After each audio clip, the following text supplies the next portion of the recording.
Bonjour à tous, je suis ravie de vous retrouver aujourd'hui. Alors ça y est, ça fait 3-4 jours qu'il fait beau. Les abeilles ont l'air de profiter un petit peu du soleil pour sortir et butiner quelques fleurs, remplir à nouveau les cadres de rive, essayer peut-être de monter dans la hausse, nous faire un petit peu de miel. On verra. C'est pas encore gagné. Alors en attendant, je crée des essaims tout simplement. Donc en fait, je maintiens les colonies à bloc. Je vous ai expliqué à la dernière vidéo que je nourrissais les populations pour maintenir du couvain et maintenir une population d'abeilles assez forte. Il faut vérifier tous les 10 jours que la colonie ne se prépare pas à l'essaimage, c'est-à-dire ne prépare pas de cellules royales. Sinon, je vous avais fait une vidéo l'année dernière sur le dégraissage des ruches. Donc effectivement, si on voit des cellules royales, à ce moment-là, on peut en profiter pour faire un essaim. Ou alors, si on a des populations qui ont beaucoup de cadres de couvain fermés et peu de cadres de couvain ouverts, eh bien ça c'est un facteur qui favorise l'essaimage et donc on peut dégraisser les colonies. C'est vrai que la méthode avec les cellules royales, il faut se méfier parce qu'une colonie qui fait des cellules royales alors qu'on contrôle tous les 10 jours et qu'on dégraisse régulièrement, c'est pas normal, c'est certainement une souche essaimeuse. Et donc on risque de sélectionner en fait le caractère génétique essaimeur. Et donc du coup c'est une méthode que j'évite. Et il se trouve en fait que je rencontre rarement ce cas puisque je surveille de près et je dégraisse régulièrement. Sauf cette année, je vous avais montré que j'avais fait ce cas de figure là puisque sur les ruches de la Duche, je suis intervenue trop tard à cause de la pluie, du vent, du froid, j'avais pas pu ouvrir les ruches avant et elles m'avaient devancé et elles avaient préparé un essaimage et il y avait des cellules royales. Donc là, j'en ai profité pour créer un essaim. Donc je vous propose de voir comment créer un essaim avec une jeune reine par dégraissage de colonies qui sont donc en production de miel.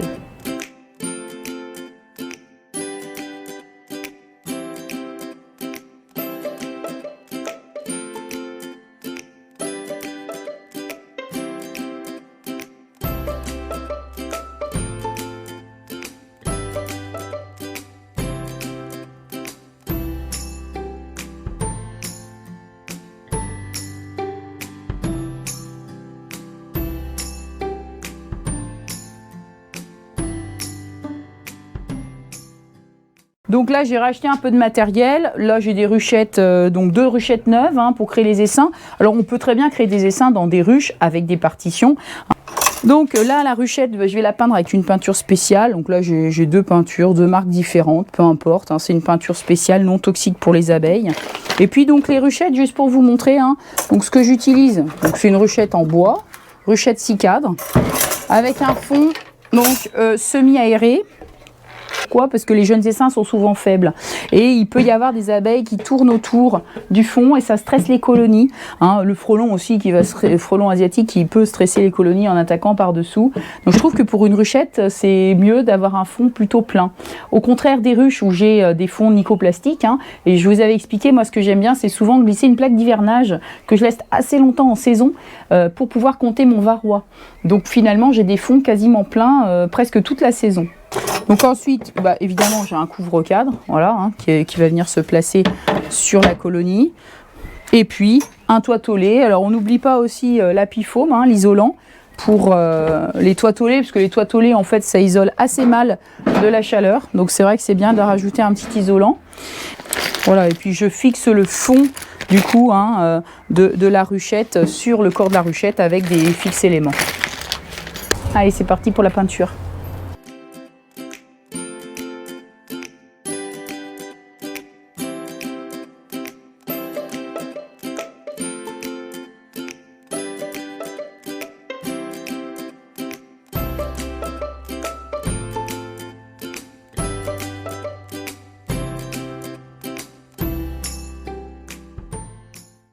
Voilà, donc là j'ai pas tout à fait fini de peindre, je fais en 2 couches en fait.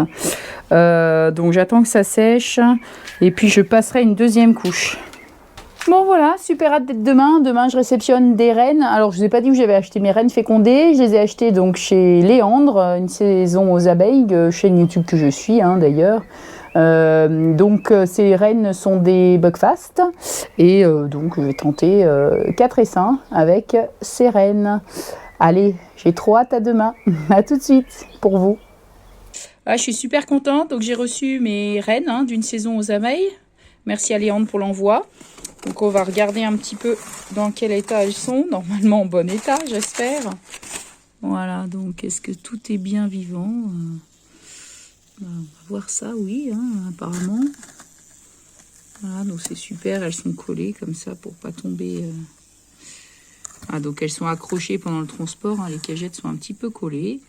Là on voit à travers les accompagnatrices et la reine. Donc, je vais rapidement mettre la reine, là on la voit bien là, voilà elle est là.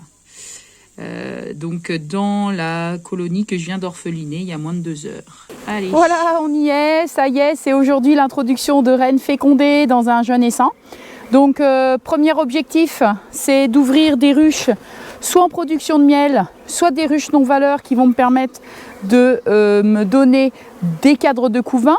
Pourquoi des cadres provenant de ces deux types de ruches? Les ruches en production, les reines donc, sont stimulées par les apports de nectar et pondent énormément, ce qui fait qu'on se retrouve rapidement avec des corps saturés de couvain et donc qui nécessitent un dégraissage ou une décongestion. Donc on retire 1 à 2 cadres de couvain maximum pour pas non plus affaiblir la colonie qui produit le miel et on remplace par des cadres de cire gaufrée. L'autre solution, c'est de prélever des cadres de couvain sur une ruche dite non-valeur. Qu'est-ce que c'est?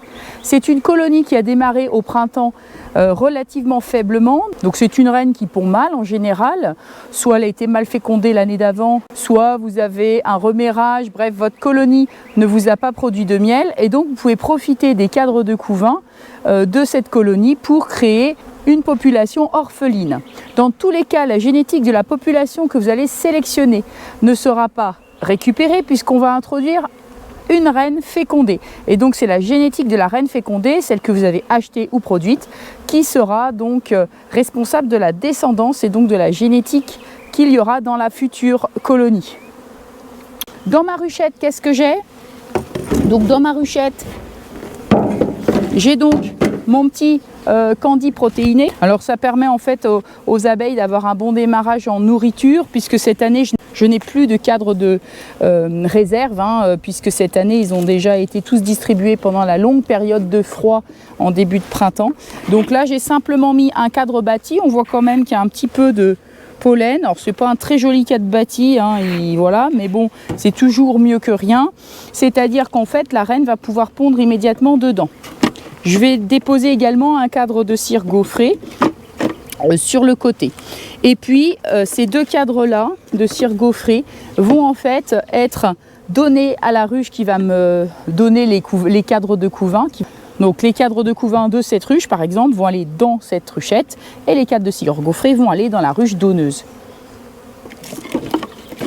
On voit aussi que j'ai mis une partition chaude en rive. Voilà, donc ça va être une colonie sur 4 cadres, sachant qu'il y aura un cadre vide, 3 cadres d'abeilles et un cadre de cire à gaufrer et un petit candy protéiné. Alors, petite remarque, il est possible de mettre plusieurs cadres de couvain venant de différentes ruches. Dans ce cas, l'idéal, c'est de mettre 3 cadres de couvain de 3 ruches différentes. Il ne faut pas que ce soit des colonies qui soient agressives, mais des colonies douces vont de toute façon se sentir toutes orphelines. Les phéromones royales des différentes ruches vont se mélanger. On aura vraiment un mélange d'abeilles, un mélange d'odeurs. Et donc, effectivement, dans ce cas-là, ça se passe bien, les abeilles s'acceptent. Et si vous mettez la cellule royale dans la foulée, ça se passe très bien. Je l'ai déjà fait et ça marche, ça fonctionne. Donc, c'est aussi possible pour éviter de trop démunir les colonies en production de miel. Alors, il n'y a pas grand-chose dans les hausses pour l'instant.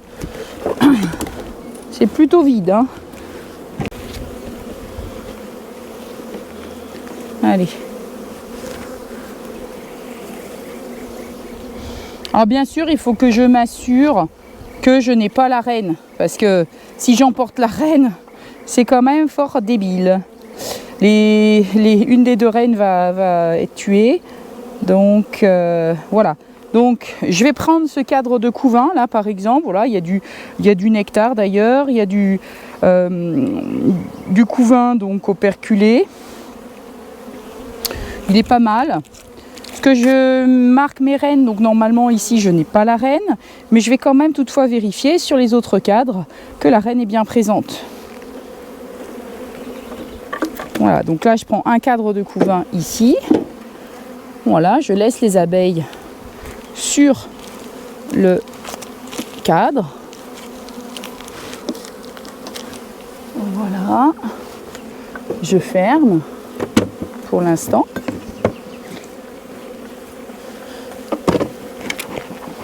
Bon,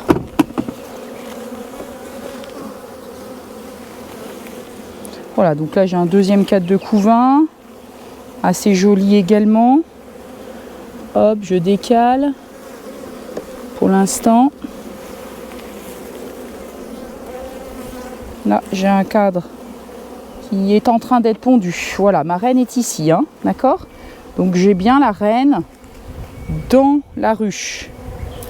Je laisse la reine dans la ruche.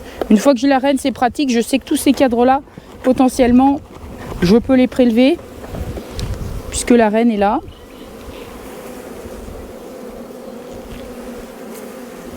Donc là, je ne vais pas forcément en prendre plus, hein. Je vais en prendre un. Ce sera déjà pas mal. Voilà, un autre beau cadre de couvain. Voilà. Il ne faut pas trop démunir non plus la ruche en production, sinon on ne fait pas de miel. Un verre de fausse teigne.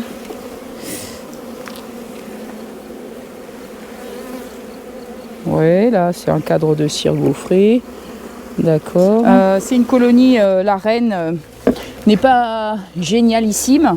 Donc ça c'est une colonie que j'appelle sans valeur. Et que donc je vais ponctionner pour créer un jeune essaim. Hop. Donc bien sûr, repérage de reine.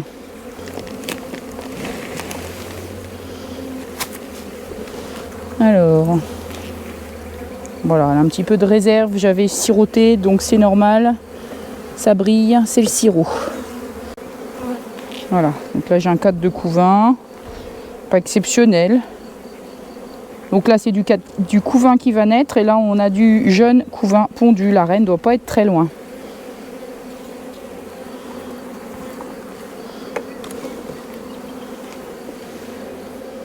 Donc là il y a du couvain également. Ok. Actuellement ce cadre il peut être bien à prendre parce qu'il y a pas mal de couvains operculés. Donc ça va faire des jeunes abeilles assez rapidement. Voilà, ma reine est là, hein. Donc là... Donc la reine étant là, je vais simplement déposer le cadre ici. Je vais prendre, on a dit, ce cadre-là qui me plaisait bien. Je le mets dans la ruchette. Là, vous ne me voyez pas, mais je suis en train de mettre dans la ruchette. Voilà. Donc là, je vais venir remplacer par un cadre de cire gaufrée. On est fin mai, il fait beau. Je vais pouvoir mettre ce cadre-là en plein cœur du couvain, d'autant plus que là, ça ne crée pas de séparation entre les différentes zones de couvain. Les phéromones peuvent diffuser, c'est pas une cire, une feuille de cire entière. Donc voilà, on a dit la reine est là, hein, donc je la replace ici.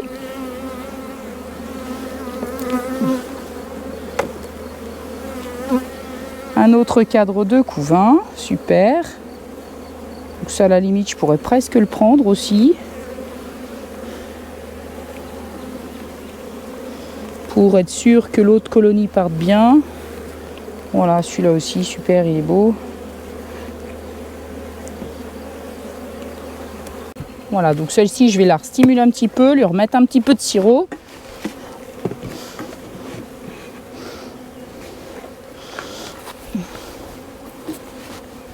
Et je referai ça ce soir.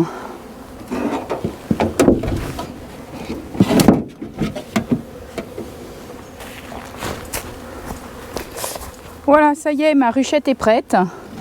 Donc on voit que les abeilles sont là.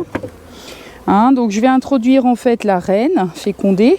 Je retire la petite opercule pour que les abeilles en fait qui vont accueillir la reine puissent grignoter le candy et délivrer la reine. Les accompagnatrices en attendant nourrissent la reine.